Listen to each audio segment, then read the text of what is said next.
Welcome to the Catch Up Podcast. This is episode number 51, the number one place where you feed your curiosity. Everyone has their own point of view and has their own story. I'm here to share these stories and show you it's possible for everyone to achieve greatness.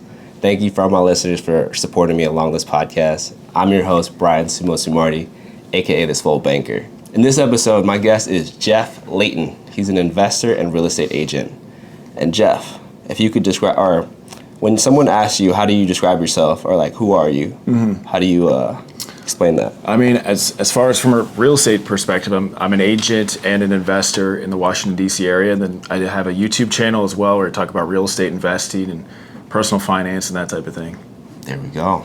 Cool. I think always my biggest thing is always like digging into someone's background. It's like, where'd you grow up? So I grew up in Arlington, Virginia, right, basically Clarendon. Okay. And I still live kind of in that area. Nice. So it's so convenient. I don't want to, like, everything's within 5 minutes. Have you lived anywhere else? I mean, I wouldn't say live. I mean, I think the longest I've spent somewhere else is like maybe 2 weeks, 3 weeks vacation here and there. But no, I've never actually lived anywhere else. Okay.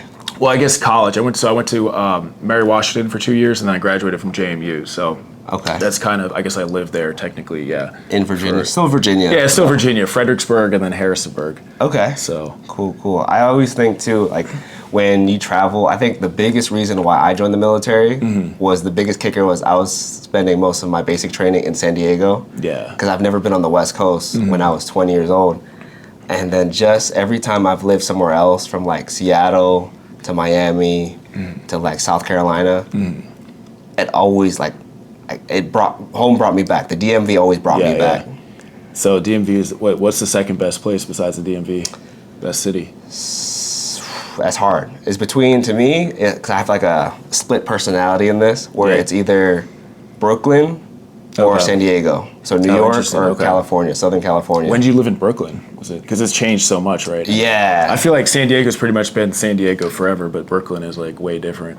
Brooklyn, I was probably like mid 2010, so like 2015 era type frame, or 2014. Gotcha. Yeah. Okay. So it was more gentrified at that time. So, but it was just, going from Brooklyn to like Manhattan, like downtown area. Yeah. It's just the creation, and I just, coming from a military background, the Marine Corps, it was the closest thing I had to have that like hustle and bustle attitude of just getting shit done. Yeah. I mean, everyone that lives there is like just on the grind, like trying to accomplish something. And it's like a mix. Like you'll find like creators, and then you'll find your Wall Street business guys. Right. And like it's so crazy. Like I think the DMV is probably the closest place where you have that merry attitude of chill people and like strictly business. Yeah. Except here we have more politics. Yeah. And I remember I heard, like, I always think I'm a hard worker. Yeah. I'm like, I'll put in 10, 12 hours a day, but then I hear some of these Wall Street bankers, it's like 18 hours a day, like no life whatsoever. That. Yeah, I know. Yeah. I don't want that, but I'm like, man, that sounds rough. 100%. Like, do you own any other businesses? So you're an investor? So I'm an investor. So I own 17 units in Washington, D.C., small multifamily, basically. Okay. Trying to purchase some more, but no other businesses besides that. Well, that's a full-time business right there. That's a full-time, yeah. Yeah. It's a... what areas are you...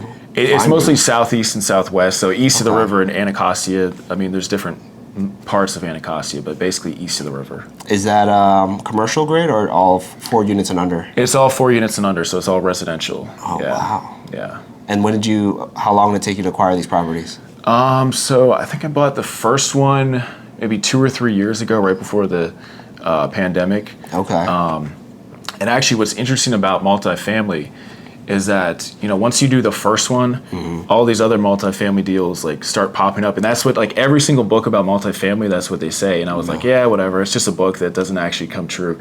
And then, within like 2 or 3 months, I bought a second multifamily. 3 or 4 months later, third, and now I have 5 different multifamilies. Wow. And also it's like, and now it's, once you do like one or two, it's kind of like it opens up this world. And now I'm like, why am I doing these 4 units? I need to be focused on bigger deals. Like, I don't even want to do a 10 unit. Like, give me like at least a 20, 30, and I haven't done that size yet, but it's kind of the mentality once you do a few of these. that's we were talking about that earlier about the 80-20 rule. It's like once you get, the hardest part is always that first 20%, getting started and getting the ball rolling. Are you doing, is that conventional loans or how are you financing the first one was FHA. Okay. The second one I used hard money to purchase it, and then within, I think it took me a while to refinance it. I think it took me about 12 months. But I bought it at a pretty big discount, and the market obviously has gone up in the last 3 years. Right. And I bought it off market, and so I was able to refinance that with conventional, with the credit union. Okay. That's the one time I always like talk shit about credit unions, but as far as refinancing, if you're not in a super time crunch, they can be beneficial. Right. Otherwise, go with someone like Bryan. But I mean, no, they can't, and especially if it's like a 4-unit, sometimes. Different lenders have like different policies in regards to that. Yeah. Okay. But go with Bryan like 95% of the time. So that was hard money to conventional. The third one was hard money, and then I'm actually still in the process of refinancing. Actually, I'm still in the process of refinancing 3 of them. Okay. So, and they're actually at pretty good hard money rates, almost the same rates as interest rates these days. Yeah, just a percent or two higher. So. Not bad. But yeah. So I guess this is the biggest thing. I'm really big into financial independence too. Yeah. So you know about the FIRE. Yeah, very well. Yeah. Where did you, or how did you get involved with the community? So I think I was always into personal finance and stuff like that. So I've always been reading books about it since college, basically. Okay. And when people talk about FIRE, they talk about rental properties. But the people that I've seen do the best with rental properties and really scale it up the most are the people that do the multifamily. Right. Because it's like you can have 50 rental properties all across town, and that's just like a headache. It's much better to have a couple multifamily buildings, I think. Interesting. So would you say... Are you at the financially independent already? You have cash flow, solid cash flow? I have cash flow. Once they're fully rented out and everything, because I was doing a couple renovations. Mm-hmm. Yeah, between that, my YouTube channel, some digital products I have, pretty much at FIRE. Yeah. Okay. Yeah. All right, so you're set. Yeah. Nice. Yeah, I mean... And how old are you? 35. 30? That's great. Okay. It's not FIRE like I'm going to be living on a, multi-million-dollar house. Right. But yeah, as far as covering... your expenses and everything like that. Going out. Yeah. Okay. You're going to be my person. I'm going to just hit you up all the time now. Yeah. I just turned 30. And, for me, a lot of people that I grew up with, they're just not in that mindset. Yeah. Or they want to be in that mindset, but they're not willing to take the necessary steps to get there. Where it comes budgeting, that kind of stuff. Yeah. I really want to, get into that now. Yeah. What did you do to get there? I mean, the first thing is the multifamily. So there's an investor that was talking about it, and he was doing the math as far as how do I quit my corporate job? No. And he was like, okay, if one rental property makes me $250 per month, which after expenses and vacancies and everything like that is actually pretty good. Okay. He's like, I would need 50 rentals to get to $10,000 per month. Single families. Yeah. Right. And it's that's just. It's how does that would take forever to do that. Yeah. Whereas he could just buy a few buildings, maybe syndicate them, raise money, and it's going to be a much faster process. Okay. And a lot of times the properties under 50 units, like the 10 units, the 20 units, the 30 units, especially the 4, I have several 4 units. It sounds bad, but the people, and I could be a better landlord myself, so I don't want to make it sound like I'm the best landlord ever, but they're just very inefficient with the way they run their buildings. Okay. So there's a lot of opportunities to increase the cash flow, decrease expenses, do different things, like maybe add a second bedroom or make it a 2-bedroom instead of a 1-bedroom. There's so many inefficiencies when it's, once you get over 50 units, it's more of a savvier type of investor, but I see. Anything under that is pretty open. Let's just scale it back down. I'm thinking about what were you doing in the beginning to acquire your first property, your first rental property? How did I find it? Either how did you find it or how did you get the find? And then you said FHA. It was FHA. But what kind of job were you doing? Were you always a realtor? Yeah, I was a real estate agent, and I always have some flips going on and different things like that. And for some reason, I was really caught up in the flipping previously, and I knew about multifamily and rentals, and I should have held on to more because I had some amazing deals that I flipped, and I was like, I could have just held on to that and made significantly more than a $50K flip, which is nice, but. Right. the equity gains over 3 or 4 years in the DC market are pretty crazy. Okay. So how long have you been a realtor? I got in, I think about 2010. 2010. So a while. So yeah, about 12 years. Yeah, about 10, 12 years. And I was more of like an assistant to a guy who was an investor, and then eventually started doing like my own investing, and then kind of more of like a combination of being an agent and an investor. Okay. So Yeah. you had like a mentor. Yeah, kind of like that. Yeah. Okay. Yeah. So I'm meeting, like, as a lender, I mean, of course, I'm meeting like a tons of agents, Right. either who want to do business with me or I want to do business with them. Yeah. I get a lot of newer agents. Mm-hmm. I was going to say, what's your best advice, I think, on marketing for them too? So I have some videos on my YouTube channel about some 10-minute videos on exactly how I find these off-market deals. I use a website called PropStream. And websites can change, so if you're watching this like 10 years from now, it might be a different website. But go to my channel and I'll keep you guys updated. But basically, finding sellers that may have owned the property for a while or have high equity, and then just marketing to them off market.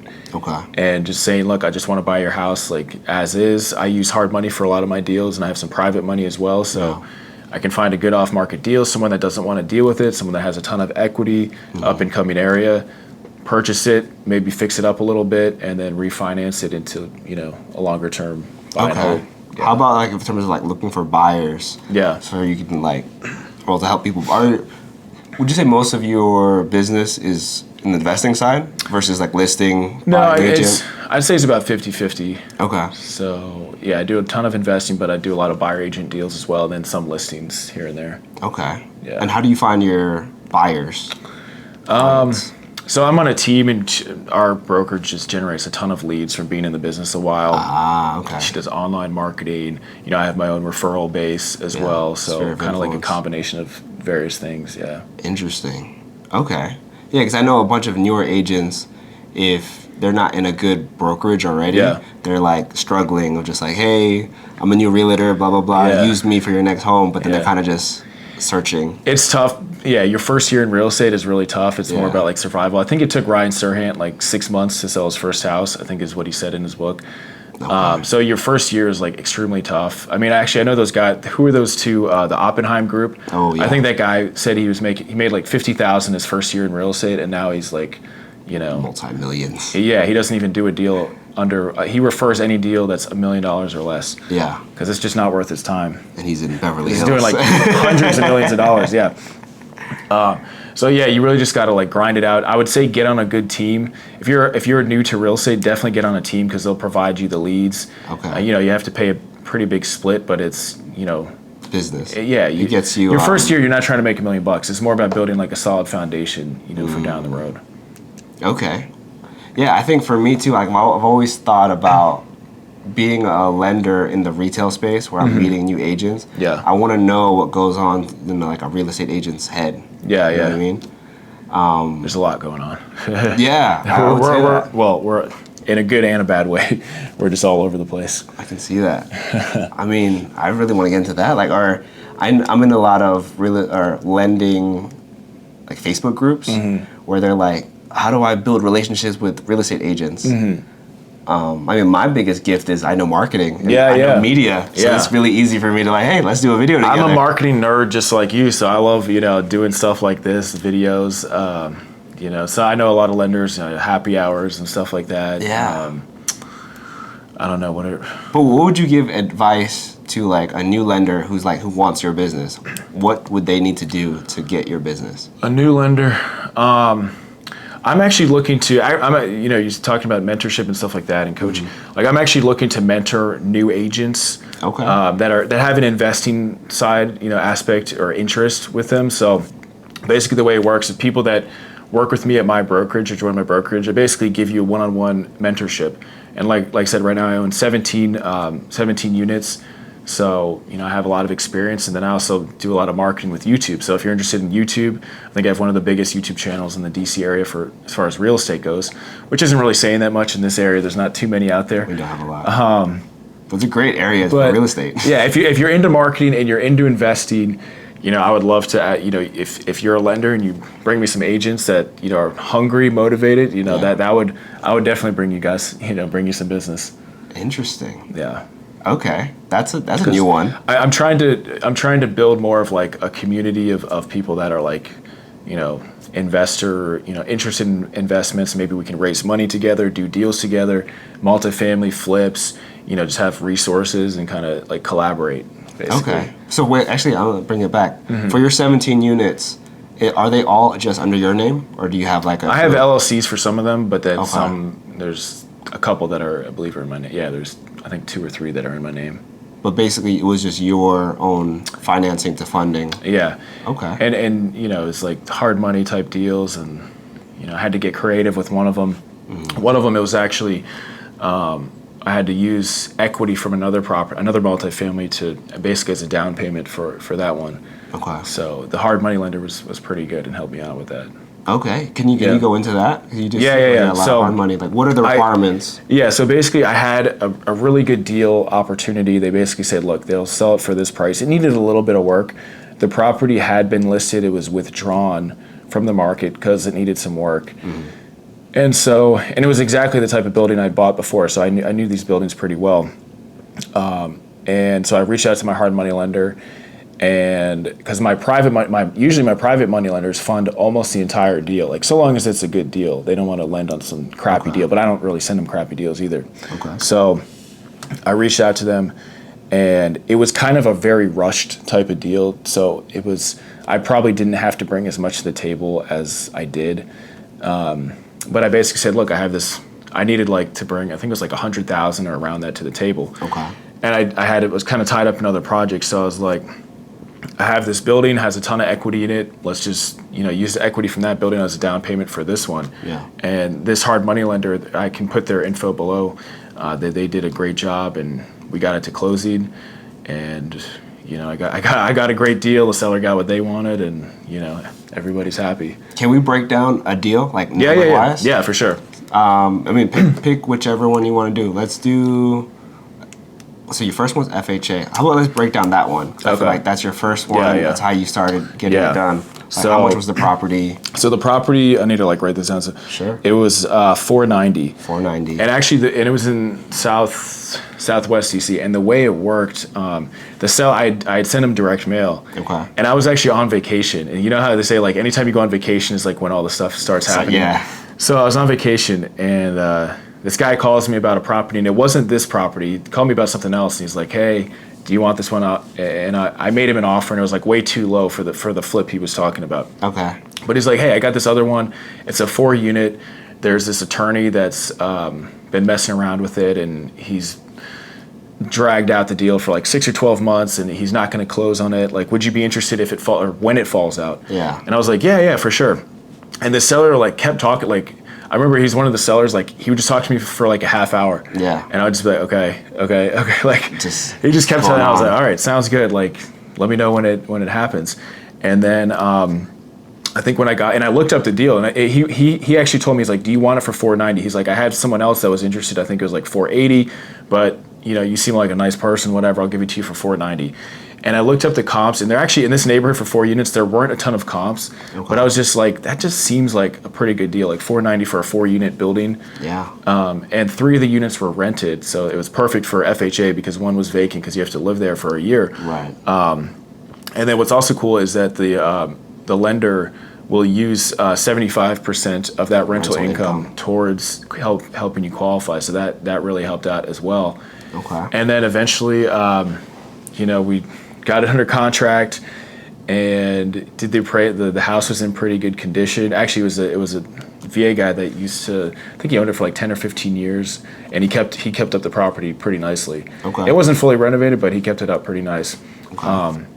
So it passed. This was FHA, so it passed the FHA inspection and everything like that. And and then each unit rents out. Each unit was slightly under market. Okay. So the market rent was about $1,200 per month for all 3. And combined or each? Yeah, for each unit. So it'd be $3,600, but it was rented out. Each one was about I think the lowest was $1,050, and then there was $1,100 and $1,150. So it was slightly under market. Yeah. But still pretty good. Right. And the tenants seemed pretty nice. And we eventually got to closing, and That was my first multifamily deal. And then what happened with the second one is that someone looked me up in the tax records and he's like, "Hey, I got another one on this street. Are you interested?" And I was like, "Yeah, heck yeah." And then I bought that one for $495 with hard money. Okay. And by that time, there had been some more comps. There was one that sold for like $775, like fully renovated, and some other ones that were popping up. And so I was like, "Oh man, I love this stuff."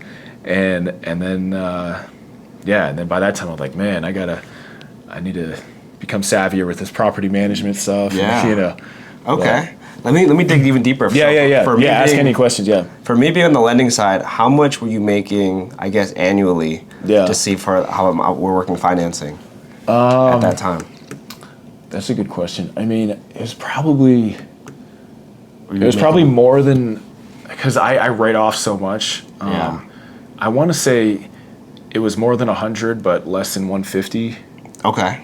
So you're making six figs, just under 150. That on paper, like on taxes. Yeah. Okay. Yeah.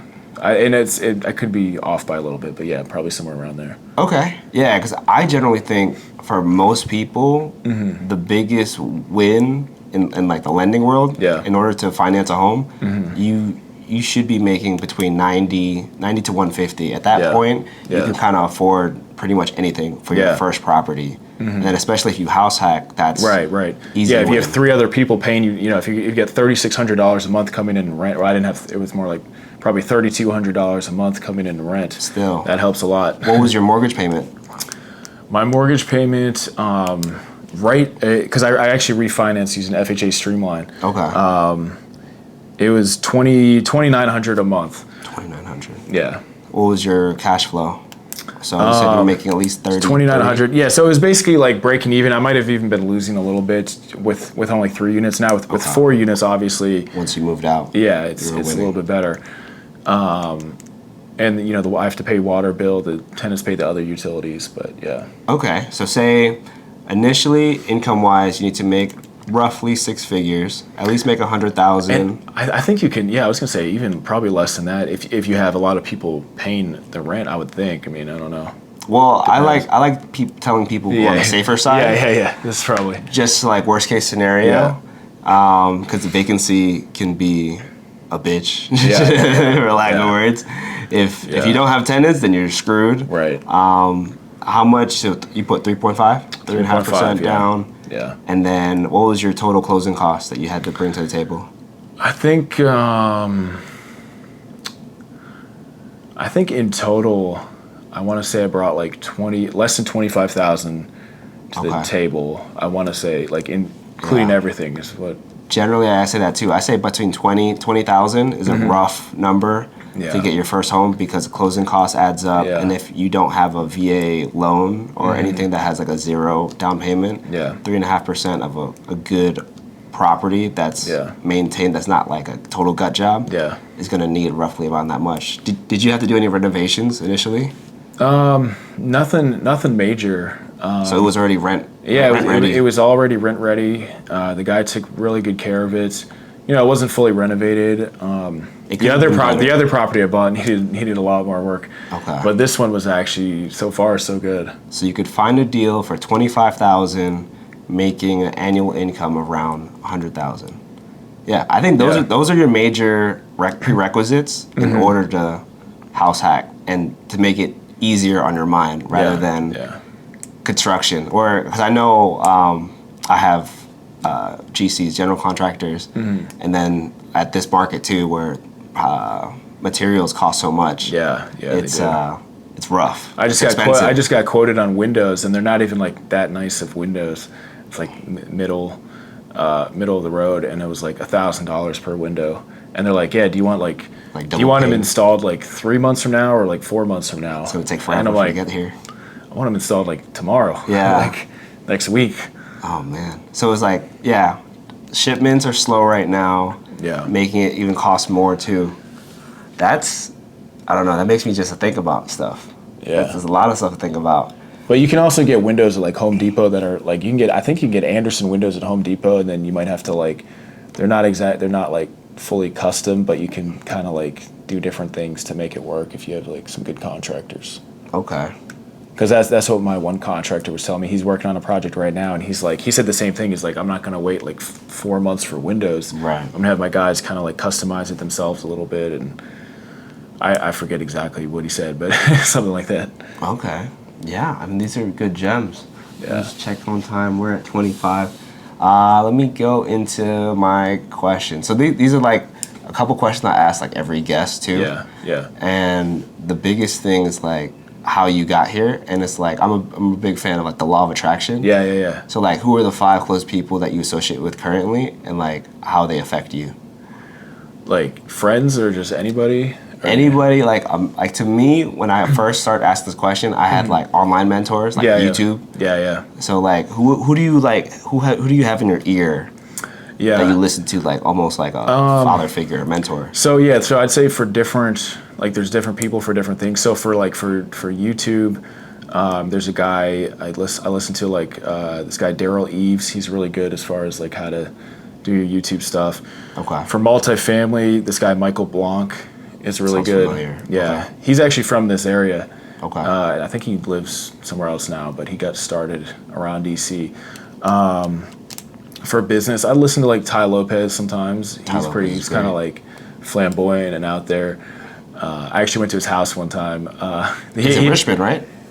Where is it? No, Somewhere in Virginia. well, he has like a farm in Virginia somewhere. That's But where you went?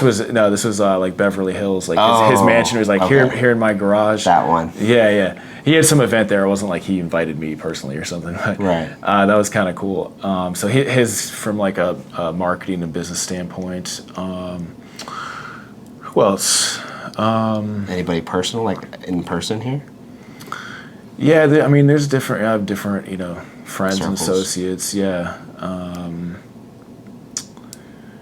But as far as like full like mentorship, it's more just I'd say people like on a nationwide, kind of level and basis and that type of thing. Okay, interesting. Generally, when I ask that question, it's always someone's parent, significant other, and then like a mentor, Yeah. like a personal mentor.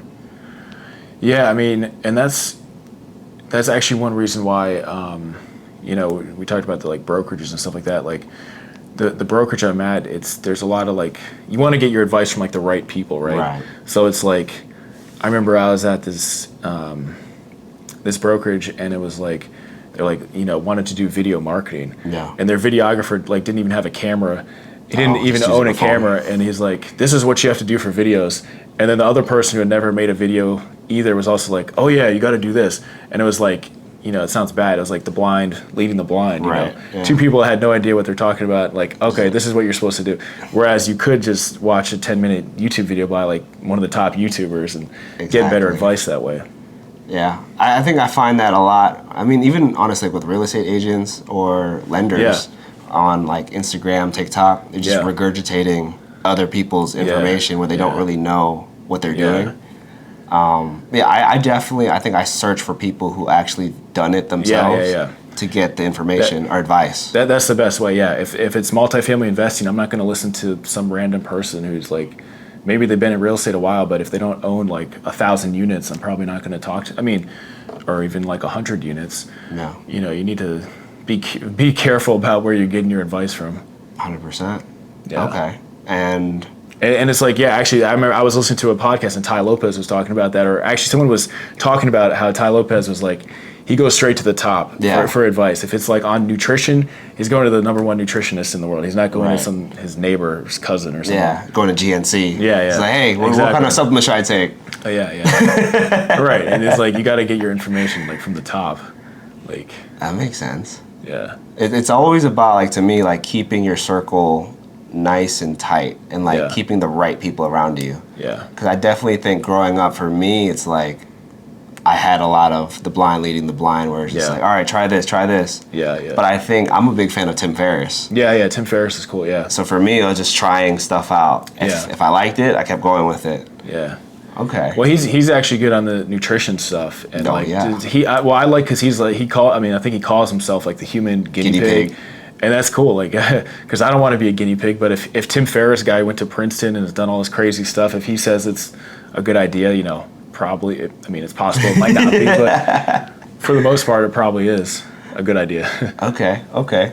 And then I guess you go to the second one. Second question is probably like, what is like your best advice in general? And then since you're an investor and realtor, I want you to speak specifically to realtors and specifically to other investors starting. Like, do you have something, a major, like an overall advice statement? Okay, so you said best advice just in general? Just like for anybody just trying to get their life together. Yeah. I mean, I would say probably like cut down on distractions and, maybe just get off social media. If you're really trying to get something done. I remember there's a quote where it's like, just disappear for 6 months and just really get like refocus. And my brother and I, we actually do like a lot of 30-day challenges, which are pretty cool, where we're like, all right, no alcohol for 30 days, or we got to wake up at 4 a.m. for 30 days.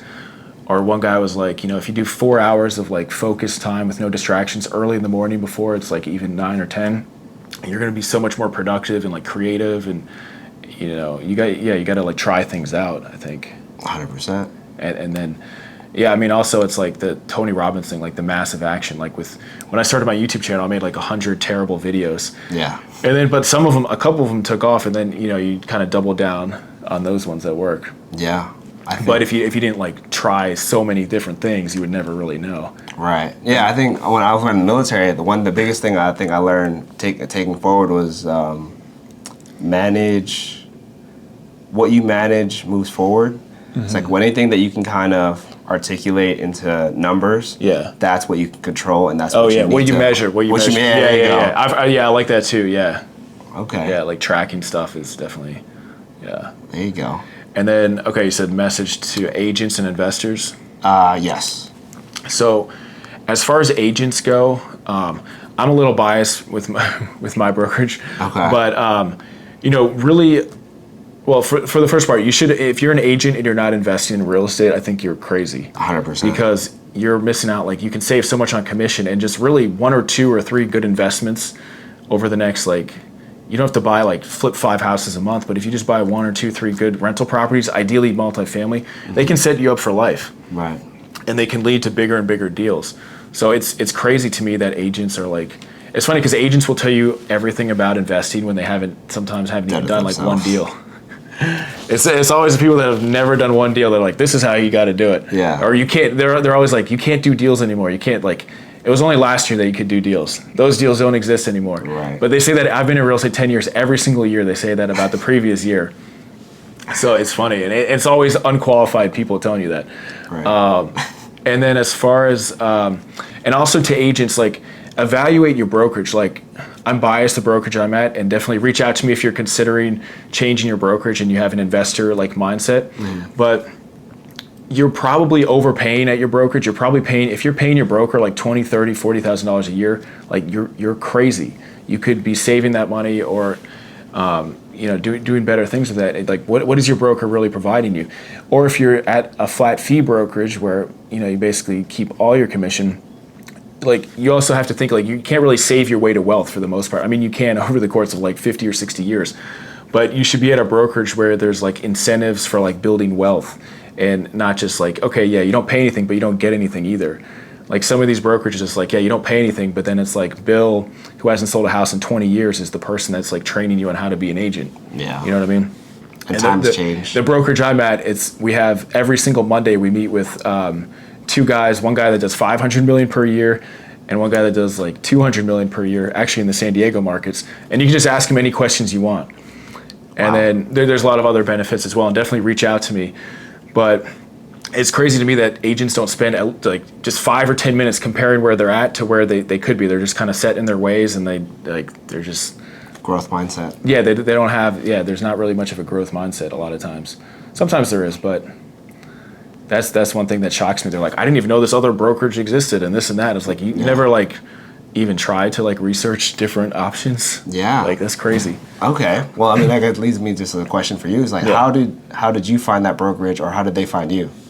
So like I said, I was always from the investor mindset, and this brokerage, it's EXP, and it has kind of a lot of like things that would attract investors. Because I'm a licensed broker, so technically I could open my own brokerage. But I've heard so many people, and I've seen in real life different people that are like, whatever you do in real estate, never open your own brokerage. And the reason is there's like overhead, there's like liabilities you have to worry about. and to scale your own independent brokerage is like so difficult. So the brokerage I'm at, it's like a very scalable model. You don't pay much at all. In some cases, you get your entire commission. It's basically 100%.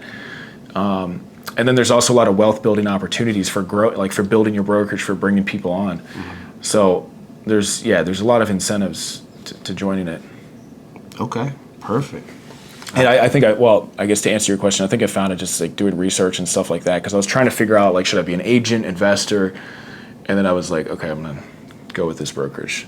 And I can still do like a little bit of both. Did you, once you joined your brokerage, did they give you a specific team, or did you find a team? No, I joined a team.